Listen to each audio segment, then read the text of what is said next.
filme là? Oui, ça filme depuis tout à l'heure. Marrant ça, j'ai envie de dormir là. C'est incroyable ça, ça zoome. Et c'est le principe. Bon c'est bon là, t'as fini? Eh j'ai trop la flemme. Oh yo tout le monde, c'est Guidonnage. Bon j'arrête tout de suite. Oh je suis trop fatigué. Non mais c'est bon, tu peux couper là. Carrément. Oh. C'est quoi ça? Ça c'est du sperme. C'est bien ce que je pensais. C'est bien, bravo, ça filme. Yo tout le monde, c'est Guidonnage, la chaîne qui a pas marché depuis 3 mois. C'était les vacances pour ça. Oui, c'est... Yo tout le monde, c'est Guidonnage, ça dit quoi l'équipe? Ça dit quoi l'équipe? Aujourd'hui, nouvelle vidéo, on va vous parler de l'essence et du diesel, un sujet qui n'a pas été abordé du tout sur YouTube, hashtag Villebrequin, qui a été abordé mais d'une manière très simple. Nous on va bien détailler parce qu'on aime bien tout détailler et faire des vidéos bien longues et bien chiantes. Ok les gars, juste petite pause pour vous dire que cette vidéo est une introduction à la prochaine vidéo qui sortira dans quelques jours. Donc on parlera plus de la création du pétrole et l'acheminement jusqu'à la station essence. Donc n'hésitez pas à mettre un petit rappel, à vous abonner, à prendre un couscous, ou si la vidéo est déjà sortie, finissez celle-là et allez voir la prochaine. Et je vous souhaite un excellent visionnage. On va parler de l'essence et du diesel et puis après particulièrement on vous expliquera le samplon 95 et 98.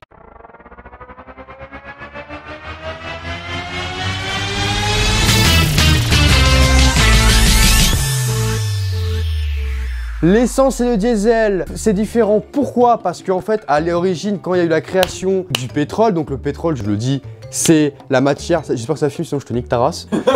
Le pétrole, c'est la matière qui permet de créer l'essence et le diesel, le fuel, le goudron, tous les éléments, même le plastique de vos bouteilles. Tous ces éléments-là, ils ont été créés à partir d'une seule et même chose, le pétrole. Sauf que le pétrole, il y a différents éléments. Tu sais que c'est les notes de ma mère, ça?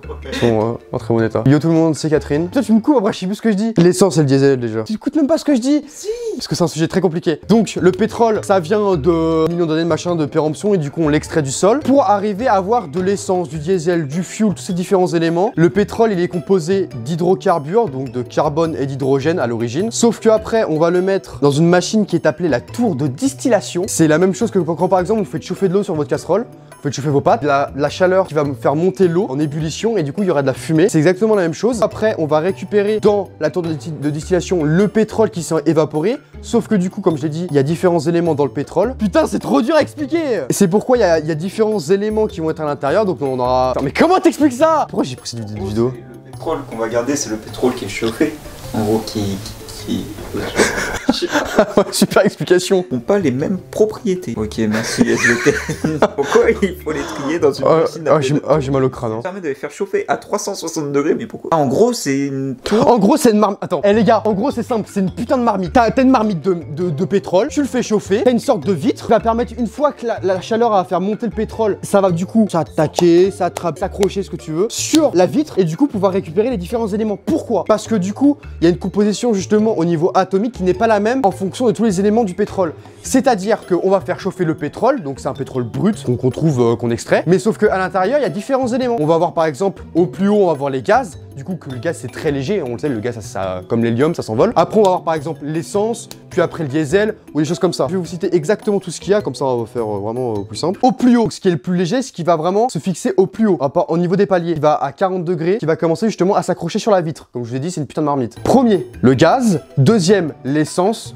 Troisième, le kérosène. Quatrième, le diesel. Cinquième, je sais pas ce que c'est. Et le sixième, c'est tout ce qui est goudron. Donc c'est parce que c'est logique, par exemple, le goudron c'est vraiment quelque chose de très lourd. Donc tu pourras pas forcément le faire s'évaporer. Toi c'est un truc vraiment, c'est lourd, c'est vraiment pour faire les routes quoi. Le gaz c'est un truc très léger, donc ça permet de s'envoler. Et justement, grâce à ça, on va pouvoir avoir l'essence et le diesel qui vont pouvoir être séparés. Parce que justement, l'essence c'est un élément beaucoup plus léger. Et le diesel c'est un élément qui est quand même plus lourd. Même plus lourd que le kérosène, ce qui est fou. Dans cette marmite, tu vas récupérer les trois trucs. Enfin, tous les éléments principaux. Oui, ça je t'ai dit sur Discord, t'as deux trucs. T'as le premier, c'est ça. Et après, t'as un deuxième élément. En fait, je suis en train de faire la vidéo là. Bah si, mais tu vois, c'est quand même intéressant. C'est hyper dur à expliquer, mais une fois que les mecs ils comprennent, c'est vraiment trop intéressant. Ça s'appelle une distillation sous vide. Ça, en fait, tu vas casser les éléments, par exemple, le kérosène ou le fuel. Tiens, typiquement, l'exemple, ils prennent le fuel. Tu le pètes en deux parce que du coup, c'est plus lourd. Au niveau atomique, il y a plus de carbone. Logique, tu vois, au niveau atomique, c'est les petites couilles là qui se.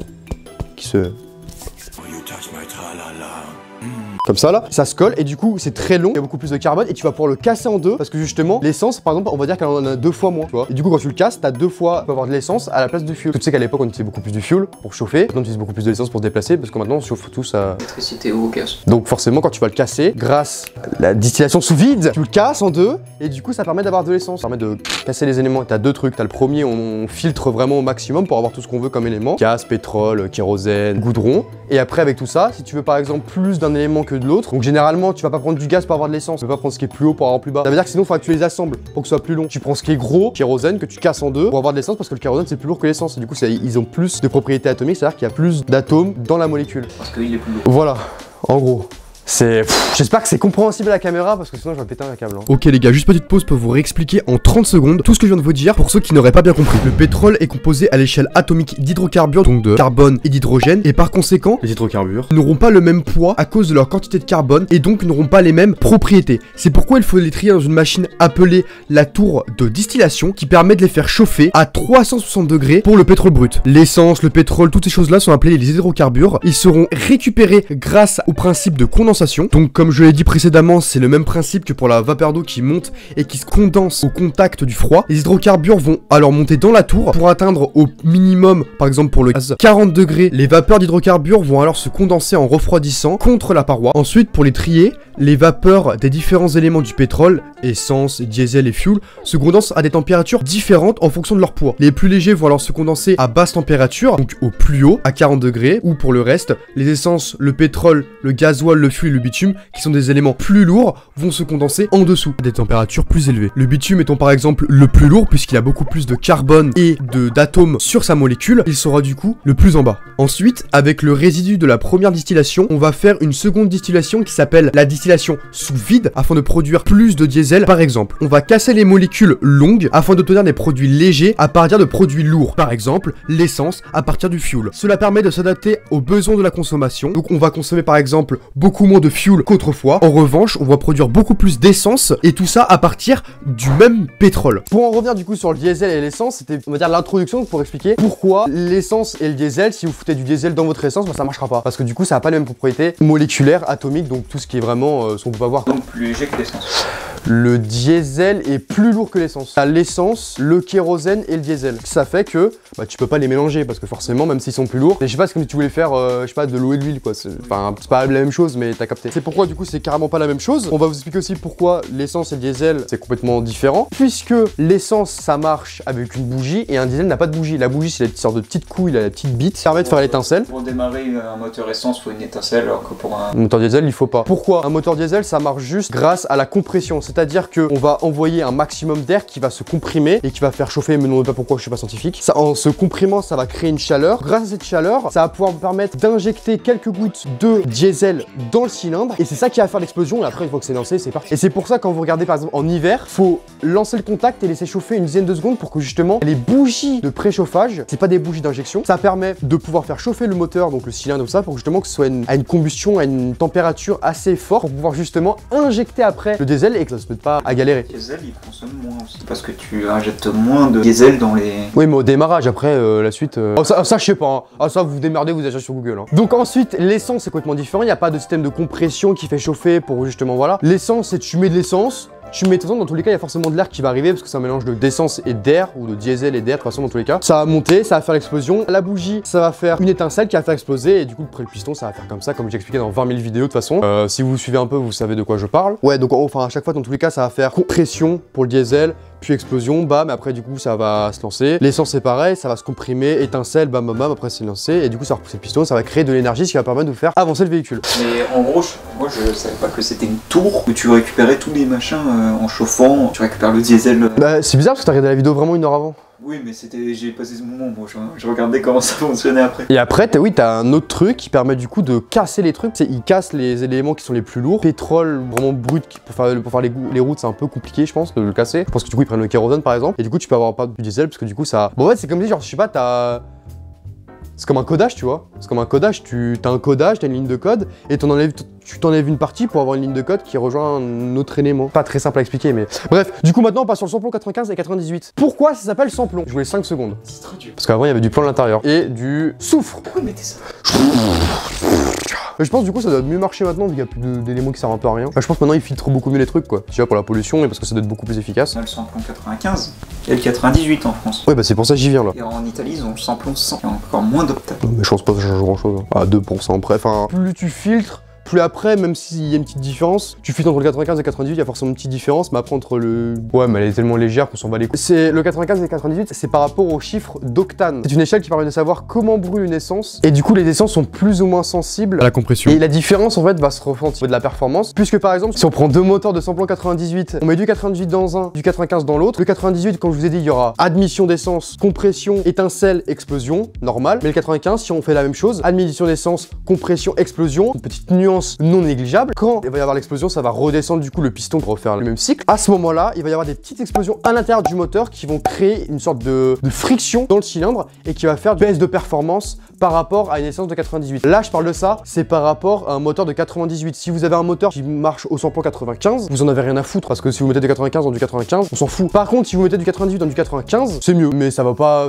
avec une performance de 40%. Mais le 98 est beaucoup plus utilisé pour les véhicules sportifs, les motos, petits véhicules parce que du coup, il faudra plus de puissance, entre guillemets de puissance pour des petits moteurs parce qu'il y a moins de puissance. Pour les plus gros moteurs, 95 ça suffira largement. Des voitures standards. Si c'est pas parce que t'as un moteur de 98 et que tu mets du 95 dedans que ça va le casser. Non, ça va pas le casser, mais c'est juste moi mon. Le constructeur il vous dit, vous mettez ça, tu mets ça, voilà c'est tout. Et le diesel du coup ça va plus servir pour tout ce qui va être poids lourd parce qu'ils ont beaucoup de force à bas régime, permet du coup de pouvoir beaucoup plus charger. Comme par exemple les gros véhicules, camions, type gros SUV, des trucs comme ça. C'est ce qu'ils mettaient beaucoup à l'époque. Bon maintenant, comme le diesel c'est beaucoup moins réputé, on va beaucoup plus partir sur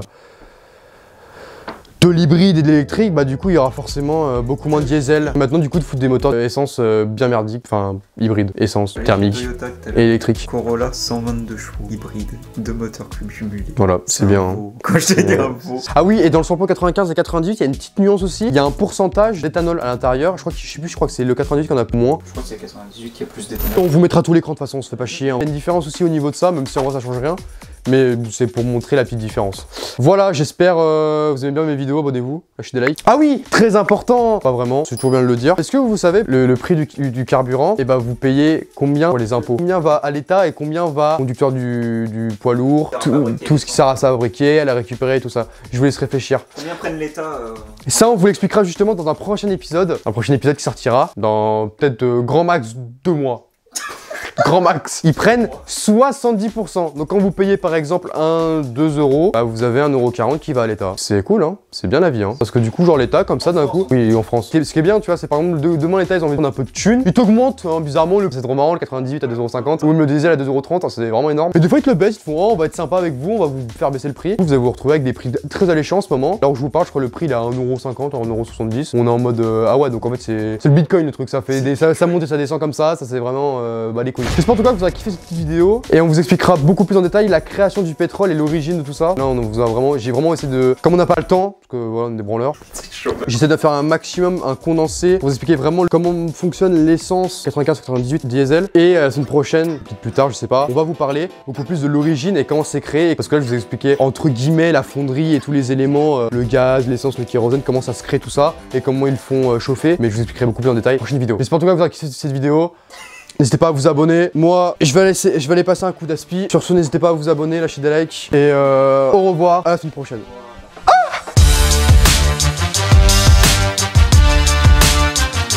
Tu fais comme tu veux, si tu filmes mon cul.